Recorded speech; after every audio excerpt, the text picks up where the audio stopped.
Assalamualaikum warahmatullahi wabarakatuh. Pemirsa di mana saja Anda berada, selamat berjumpa kembali dengan channel YouTube Insan Dongeng. Pada kesempatan ini saya Bang Elgi akan melanjutkan Kasih di Medan Perang bagian ke-10. Terima kasih kepada semua subscriber yang selalu setia mengikuti. Selamat mendengarkan.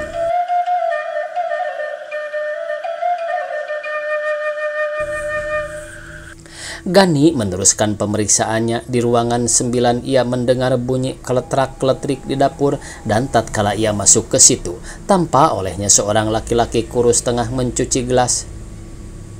"Mahmud, kau masih di sini?" seru Gani. Orang yang dipanggil Mahmud itu menoleh. "Pak Gani," serunya girang. Ia tentu masih ingat kepada pemuda kurus yang disangka mata-mata itu, bukan? Nah, itulah dia Mahmud. Setelah sembuh oleh Gani, ia disuruh membantu di ruangan 9. "Mana Pak Mantri, Mud? Sudah pergi semua, Pak, kemarin malam. Masih ada orang sakit di sini?" "Masih banyak, Pak. Ada barangkali 15 orang. Mereka dari kemarin belum diberi makan.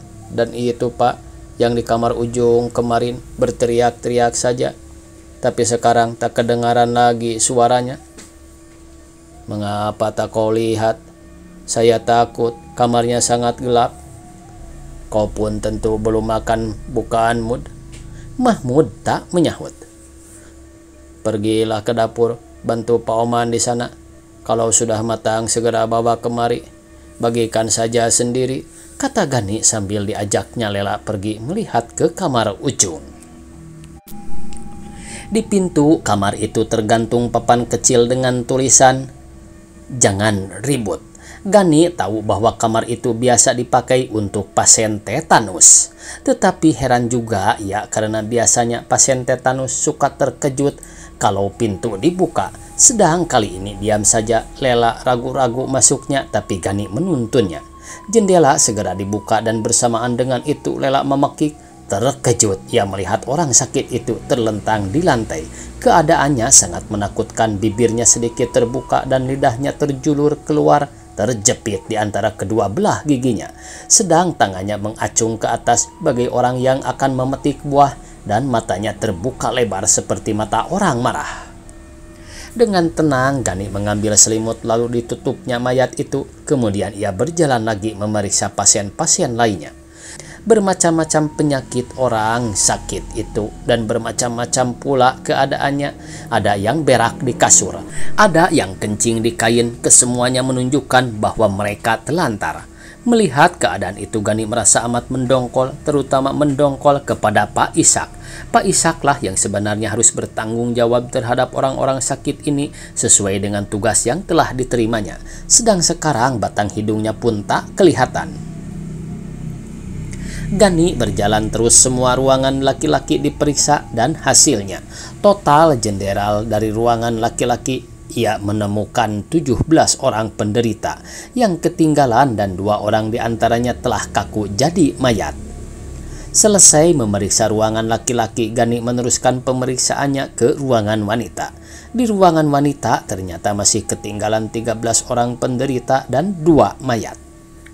Bukan main geramnya Gani, geram pada kawan-kawannya yang tak ada tanggung jawabnya sama sekali. Ia merasa malu kepada Lela. Entah bagaimana anggapan Lela terhadap kawan-kawannya yang tidak bertanggung jawab. Dari ruangan wanita segera Gani pergi ke asrama putra, maksudnya akan mencari kalau masih ada kawan yang setia. Tetapi ternyata harapannya sia-sia karena kamar-kamar di asrama putra telah kosong semua.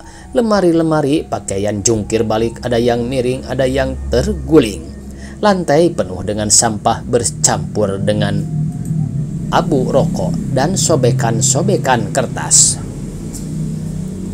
Tempat tidur malang melintang sehingga kamar itu tak ubahnya dengan kamar rongsokan yang berisi macam-macam barang. Gani masuk ke kamarnya sendiri, juga keadaannya sama dengan di kamar lain. Kopernya dicari-cari tak ada, mungkin disambar orang lain. Lemarinya hampir terguling dan ketika dibuka, ternyata isinya sudah tak utuh lagi. Bangsat, bagaimana ini orang-orang? Sudah jadi pengecut, jadi pencuri lagi. Demikian Gani memaki geram karena pakaiannya dibawa orang. Sudahlah nih, pakaian mudah dibeli, kata Lela menghibur. Bukan pakaian saja yang kupikirkan, Lela.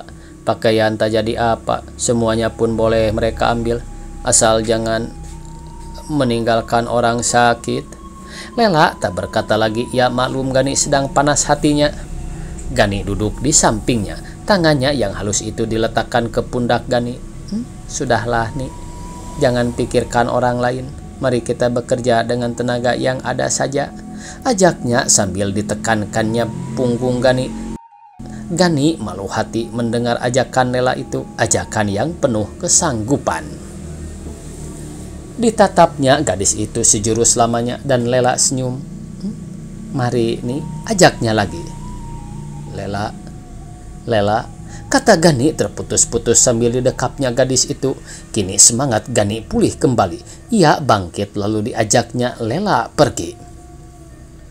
Kita ke asrama Putri dulu, Lela. Siapa tahu di sana masih ada yang setia. Mari. Keadaan di asrama Putri pun tak berbeda dengan di asrama Putra. Segalanya berantakan bagai kapal pecah. Kamar-kamar telah kosong, bedak bertaburan di lantai, berbaur dengan gulungan rambut kusut. Pintu kamar hampir semua terbuka kecuali pintu kamar Ani. Harapan Gani timbul sedikit. Pintu kamar Ani dibuka lantas masuk, kemudian tampak olehnya Ani dan Nana tengah tidur nyenyak. Pakaian yang dipakainya masih pakaian dinas. Wajah mereka menunjukkan kelelahan yang amat sangat.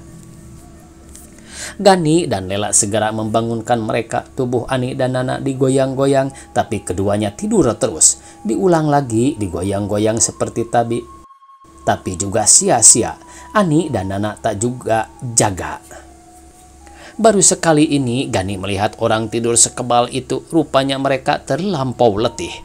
Sekarang dicobanya dengan cara lain. Tangan Ani ditarik sampai ia terduduk dan membuka matanya. Tetapi tatkala tangan itu dilepaskan lagi, Ani tertidur pula seperti tadi. Lela mencoba mencubit-cubit kaki yang tidur itu, tapi juga usahanya sia-sia. Aku ada akal, kata Gani. Lela memandang padanya ingin tahu. Begini, kata Gani sambil duduk di sisi Ani. Lantas dipijitnya hidung Ani beberapa detik sehingga karena tak dapat bernapas, Ani terjaga. Bibir Ani komat kamit sebentar, mungkin terkejut atau mungkin pikirannya belum terkumpul semua. Tetapi tatkala ia melihat kepada Gani dan Lela, segera ia bangun. Gani, serunya dengan suara tertahan-tahan. Kemudian ia menangis karena girang. Gani heran melihatnya. Tenanglah Ani, mengapa nangis? Aku hampir putus asa nih. Kukira kau tak akan kembali lagi. Kawan-kawan sudah pergi semua dan Pak Ishak entah kemana ia. Sudah 2 hari tak muncul. Tati kemarin pergi membawa orang sakit, tapi ia pun tak kembali lagi. Sampai di situ Ani bercerita, ia menangis lagi. Sudahlah Ani, sudahlah, Gani menghibur. Jadi kau hanya berdua Nana saja? Tanya Lela. Ya, hanya aku dan dia saja, jawab Ani sambil menyusut mata. Di ruangan masih banyak orang sakit nih, dan kemarin ada yang mati 2 orang. Wah, aku sangat bingung, minta tolong kepada tukang kebun untuk menguburnya. Jangankan mereka mau menolong, malah menghina. Kurang ajar sekali mereka, sampai berani memegang dadaku. Mentang-mentang tak ada orang. Gila mereka nih. Sehabis berkata itu Ani menangis lagi. Rupanya ia sangat mendongkol. Sudahlah Ani, nanti ku hajar mereka, kata Gani menghibur. Di ruangan laki-laki masih banyak pasien nih, tapi aku sudah tak kuat lagi bekerja. Aku sangat payah, 5 hari terus-terusan kerja keras siang malam. Baru mau mengaso, Pak Ishak sudah menggedor-gedor pintu membangunkan lagi. Padahal sekarang ia sendiri menghilang. Kemarin malam aku sampai tak kuat lagi berdiri. Tenagaku sudah habis menunggu kau. Kau tak juga datang. Sudahlah, Ani. Jangan pikirkan yang lain. Mari kita bekerja sedapatnya. Sudah kuatkah kau? Kalau belum, tidurlah lagi. Nanti siang kubangunkan. Rasanya kuat juga nih. Hanya kepalaku masih pening. Gani terharu terpandang olehnya wajah Ani sangat pucat, matanya merah dan bibirnya membengkak. Dipegangnya tangan Ani dan tangan itu terasa gemetar. Ani mencoba bangun, tapi lututnya lemas sehingga ia terduduk kembali lalu merebahkan diri ke tempat tidur sambil memegang perut dan merintih. Mengapa Ani? Sakit perutku nih. Dari kemarin aku belum makan. Di dapur tak ada makanan. Mau membuka gudang, pintunya dikunci. Orang-orang sakit pun belum makan. Lela terharu mendengar keterangan itu, air matanya sampai berlinang. Tunggulah, Ani, aku akan ke dapur sebentar. Barangkali Rahmat sudah selesai masaknya. Kita sama-sama saja, Lela, kata Gani. Keduanya segera berangkat dan setiba di dapur didapatinya Oman dan Rahmat tengah sibuk bekerja. Ratna asyik mengaduk bubur dan Maryam tekun membelahi telur. Sudah selesaikah kalian? Tanya Gani. Belum, sebentar lagi, jawab Rahmat sambil membuka tutup panci besar melihat nasinya. Untung masih ada beras, kata Gani. Hanya sekarung nih. Sekarung pun cukup daripada tak ada sama sekali. Bagaimana kau dapat membuka pintu gudang? Lihat saja bekasnya, kata Rahmat sambil menunjuk. Gani menoleh kemudian ia tersenyum. Mengapa temboknya yang kau bongkar? Habis pintunya tak dapat dibuka. Mana bisa membuka pintu besi begitu kokoh? Mengapa tidak dari jendela? Tentu lebih mudah. Tidak bisa, sudah ku coba. Ruji besinya terlalu besar. Ini pun untung saja ada linggis. Kalau tidak, tentu tak dapat masuk. Lekasan masaknya, kasihan Ani sudah kelaparan. Ani masih di sini? Ya, Nana juga, kasihan mereka dari kemarin belum makan. Mau masak tak ada beras, mau masuk gudang tak bisa. Dasar orang dapur haram jadah, kata Rahmat geram. Coba tinggalkan beras sebelum pergi. Atau apa saja, ikankah, beraskah? Jangan seenaknya saja pergi cir begitu saja, kayak orang dikejar mortir. Memang harus digampari semua barangkali, kata Gani turut geram. Yang lainnya kemana nih?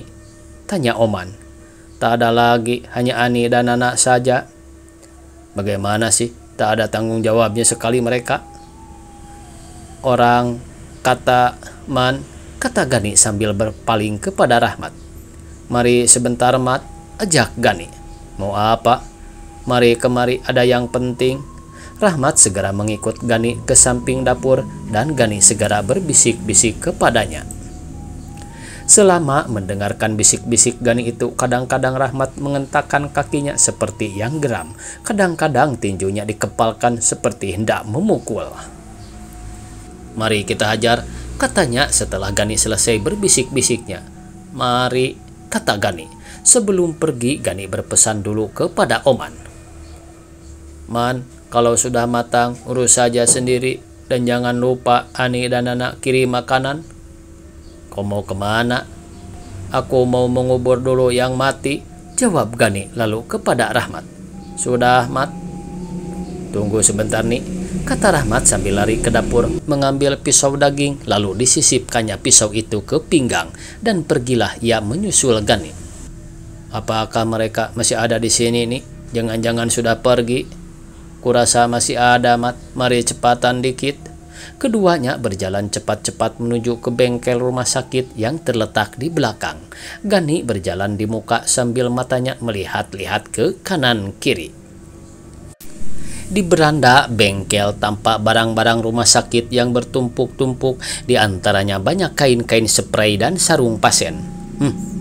Dasar bangsat, kata Gani geram. Lihat pakaian rumah sakit sudah dikumpulkan di situ. Dan itu lagi, oh masih geblokan mat. Barangkali mereka baru saja membongkar gudang pakaian. Mana orangnya ya nih? Mesti ada barangkali di belakang. Nah dengarlah, kau dengar tidak? Rahmat memiringkan kuping. Ya ada aku dengar, katanya. Kedua pemuda itu segera pergi ke belakang, kemudian segera tampak olehnya seorang laki-laki tengah tergesa-gesa membungkus kain geblokan memakai spray. Gani membentak. Mau diapakan barang-barang itu, Cakra? Cakra, demikianlah nama orang itu, tampak gugup, kakinya gemetar, dan dengan kaki yang gemetar itu ia berdiri menghadap Gani. Kemudian sambil batuk-batuk gugup ia berkata, oh bapak, itu Pak Siregar, Pak Ishak kemarin menyuruh saya membereskan barang-barang yang masih ketinggalan. Nyata Cakra membohong karena Pak Ishak dan Pak Siregar kemarin sudah tak ada di rumah sakit. Begitu, kata Gani sambil mengangguk-angguk, bibirnya mengejek. Mengapa tidak kau katakan disuruh malaikat saja supaya aku percaya? Bukankah malaikat tak pernah bohong? Maaf saja Pak, kalau Bapak mau ambil sajalah, katanya sambil batuk-batuk lagi. Bangsat kau. Apakah kau kira aku butuh barang-barang itu? Mari sini. Ayo lekas. Ayo berdiri. Kenapa kakimu gemetar? Bagus begitu, ha? Dengan kaki gemetar Cakra mendekat, ia melangkah dengan sikap bimbang karena Gani terus memandang padanya dengan mata melotot. Setelah dekat, Gani memberi isyarat kepada Rahmat, kemudian dengan sigapnya Rahmat meninju dagu Cakra sehingga orang itu jatuh. Tak sampai di situ saja tindakan Rahmat, diberinya lagi Cakra 2 kali pukulan. Lantas tangannya dipegang kuat-kuat sambil diputar ke belakang. Gani segera menyobekkan spray, kemudian diikatnya tangan dan kaki Cakra kuat-kuat. Ampun Pak, ampun. Diam lo, ku gasak lagi nanti, bentak Rahmat. Di mana si Kadir? Ayo katakan. Kini Gani membentak. Si Kadir itu adalah adiknya Cakra. Nggak tahu Pak. Pang. Rahmat memukul lagi. Babi lu, mendusta lu. Ayo katakan. Ampun Pak, ampun. Sungguh saya tak tahu. Puk. Tinju Rahmat bekerja lagi. Katakan. Ayo katakan, di mana si Kadir? Sungguh mati. Saya tak tahu Pak. Cakra membandal. Rahmat hilang sabarnya, dicekeknya Rahmat. Berani kau membohong? Rasakan, ku bunuh kau. Mati kau. Mati. Teriak Rahmat sambil mencekik leher Cakra sekuat-kuatnya sehingga muka Cakra berangsur-angsur pucat.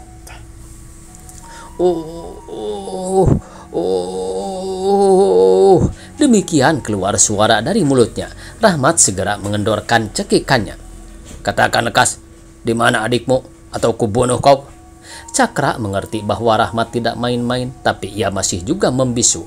Baru setelah dipaksa lagi dengan cara seperti tadi, ia mau mengatakan. Dia bersembunyi di kakus, katanya ragu-ragu. Rahmat segera lari ke kakus dan pintu kakus segera dibuka. Tampak olehnya Kadir sedang berjongkok di situ. Tetapi tatkala ia melihat Rahmat datang, segera berdiri, sikapnya menantang. Rupanya Kadir tak mau menyerah mentah-mentah. Benar saja, tiba-tiba cepat sekali ia mengayun tinjunya ke kepala Rahmat sehingga Rahmat terhuyung-huyung jatuh. Kadir segera menerkamnya, tapi tiba-tiba Rahmat mencelat bangun, menyamping sambil balas meninju pipi Kadir. Tinju meninju berlangsung beberapa detik. Sebentar Rahmat kena, sebentar lagi Kadir terhuyung-huyung. Waktunya habis pemirsa, dicukupkan sekian. Semoga esok kita bisa berjumpa kembali. Billahi taufiq wal hidayah. Wassalamualaikum warahmatullahi wabarakatuh.